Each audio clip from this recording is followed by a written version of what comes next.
สบายดีทักทายสบายดี FC ทาง Facebook เนาะหรือว่าแฟนเพจพี่น้อง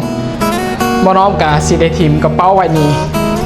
แหละเนาะเพราะว่ามันก็ใช้งานบ่ได้เลยทุกคนเลยบ่แม่นบ่น้อมอยากได้ใหม่เดี๋ยวบ่ต้องละมาเด้อพี่น้องนี่กระเป๋าบ่น้อมซื้อใหม่3ใบเนาะนี่เด้มันขาดเด้อกระเป๋าไว้นี่ก็โอ้ทุกคนความทรงจำดีๆอยู่นี่เนาะตั้งแต่บ่น้อมมาเฮ็ดงานแดกๆเนาะบ่น้อมก็เดิมมีเงินเดือนบ่น้อมก็เดิมซื้อกระเป๋าไว้นี่เนาะเจ้านายพาไปซื้อพี่น้องนี่เด้เป๋าไว้นี่บ่น้อมก็ยังอยู่ความทรงจำบ่น้อมคือเก่าแหละทุกคนบ่น้อมก็สิถ่ายไว้เนาะแต่บ่น้อมก็สิทิมแล้วเนาะพี่น้องใส่ทงขยะนะถ่ายเก็บใบมันก็หกเนาะทุกคนบ่น้อมก็สิถ่ายแค่ภาพใบด้วยว่าความทรงจำดีๆไว้เนาะพี่น้องก็สีทิมเพิ่นเนาะวันนี้ก็เพิ่นก็หาเงินให้เฮากับปีหนึ่งเนาะพี่น้องก็ถือว่าประสบการณ์เนาะพี่น้องเพิ่นก็สู่ชีวิตนำเฮาเนาะโอเคโชคดีทีมได้บัดนี้พี่น้องเอ้ยบ่น้อมก็ซื้อใหม่มึงดินี่บ่แม่นบ่น้อมตอนนั้นได้พี่น้องว่า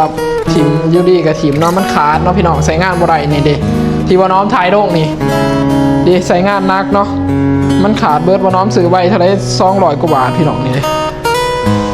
ก็บ่ต้องละมาวันนี้ว่าบ่น้อมทีมเนี่ยก็อยากได้ใหม่ให้ FC ซื้อให้บ่แม่นเด้อพี่น้อง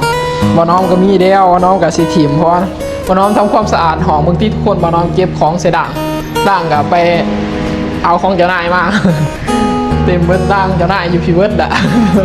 สีดอกเนาะเอามาใส่อันนี้ร่างเก่าเนี่ยทุกคนร่างที่เขาใช้ถอดมันเดี๋ยวเนาะบ่น้อมมานี่บ่ทันคอเป็นสับเอามากกว่านะคอในคลิปนี่แหละ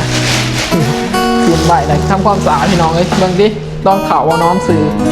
ปีหนึ่งนี่ซื้อโว้เกือบ2 ปีสิบอกเป็นกองคุณเนาะพี่น้องบางที